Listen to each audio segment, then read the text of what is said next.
जय माता दी। सबसे पहले तो आप सभी लोगों को नवरात्रि की ढेर सारी शुभकामनाएं। माता रानी आप पर और आपके परिवार पर अपनी कृपा बनाए रखें। फ्रेंड्स, आज की इस वीडियो में हम आपके साथ शेयर करने वाले हैं कि नवरात्रि के 9 दिन तक माँ दुर्गा को कौन कौन से अलग अलग भोग लगाना चाहिए। नवरात्रि में माँ दुर्गा के 9 स्वरूप की पूजा होती है।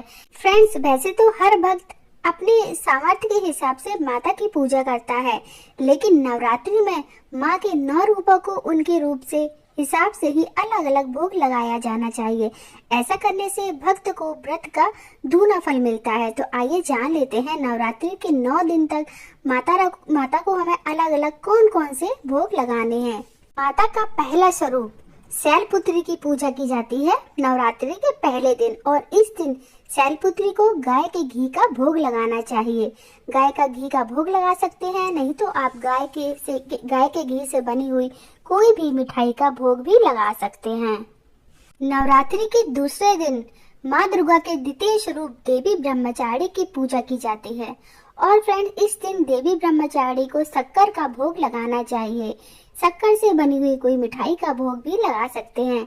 ऐसा करने से चिरायु का वरदान प्राप्त होता है। तो आप शक्कर का भोग लगा दीजिए, शक्कर से, या फिर कुछ चीज बना लीजिए, कोई मिठाई बना लीजिए, उसका भोग भी लगा सकते हैं। और अब नवरात्रि के तीसरे दिन माँ दुर्गा के तृतीय स्वरूप माँ चंद्रघंटा की पूजा की जाती है। इस दिन माँ चंद्रघंटा को दूध का भोग चढ़ाएं और फिर उसे ना किसी जरूरतमंद को दान कर देना चाहिए। ऐसा करने से धन, वैभव और ऐश्वर्य की प्राप्ति होती है। तो आपको क्या करना है, तीसरे दिन माँ चंद्रघंटा को दूध का भोग लगा देना है। नवरात्रि के चौथे दिन माँ दुर्गा के चतुर्थ स्वरूप कुसमांडा की पूजा की जाती है। इस दिन माता को मालपुए का नैवेद्य अर्पण करना चाहिए और उसे फिर किसी जरूरतमंद को दान कर देना चाहिए। ऐसा करने से आपका मनोबल बढ़ता है। अगर कोई नहीं मिल रहा है देने के लिए, तो आप अपने घर में भी प्रसाद स्वरूप सभी में वितरित कर सकते हैं। तो चौथे दिन क्या करना है, माता रानी को मालपुए का भोग लगा देना है। मालपुआ कैसे बनाना है और उसकी रेसिपी भी आपको मिल जाएगी मेरे चैनल पर। नवरात्रि के 5वें दिन माँ दुर्गा के पंचम स्वरूप माँ स्कंद माता की पूजा होती है, और इस दिन माँ भवानी को केले का भोग लगाना चाहिए। ऐसा करने से बुद्धि का विकास होता है और कैरियर में भी ग्रोथ मिलती है। तो केले का भोग आप चाहे तो रोजाना भी लगा सकते हैं, क्योंकि रोज एक फल तो हमें माता को चढ़ाना ही होता है। तो केले का भोग हम रोजाना भी लगा सकते हैं, लेकिन 5वें दिन केले का भोग जरूर लगाएं।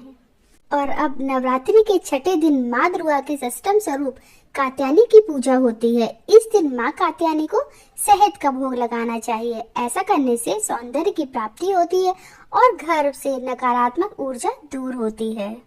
नवरात्रि के 7वें दिन माँ दुर्गा के सप्तम स्वरूप कालरात्रि की पूजा होती है, और इस दिन कालरात्रि को गुड़ से निर्मित भोग अर्पित करना चाहिए। गुड़ से आप कोई भी मिठाई बना लीजिए, कुछ भी बना लीजिए, उसका आप माता रानी को भोग जरूर लगाइए। और ऐसा करने से रोग शोक से मुक्ति मिलती है और हमारा परिवार भी स्वस्थ रहता है।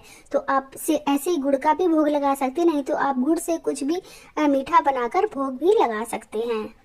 अब नवरात्रि के 8वें दिन माँ दुर्गा के अष्टम स्वरूप माँ महागौरी की पूजा होती है। इस दिन आप महागौरी को नारियल का भोग जरूर लगाइएगा। ऐसा करने से मनुष्य की सभी इच्छाएं पूरी होती हैं और माता का आशीर्वाद प्राप्त होता है। तो नवरात्रि में हमें किसी एक दिन, वैसे अष्टमी पर ही माता रानी को नारियल का भोग लगाया जाता है, तो आप नारियल का भोग जरूर लगाइएगा।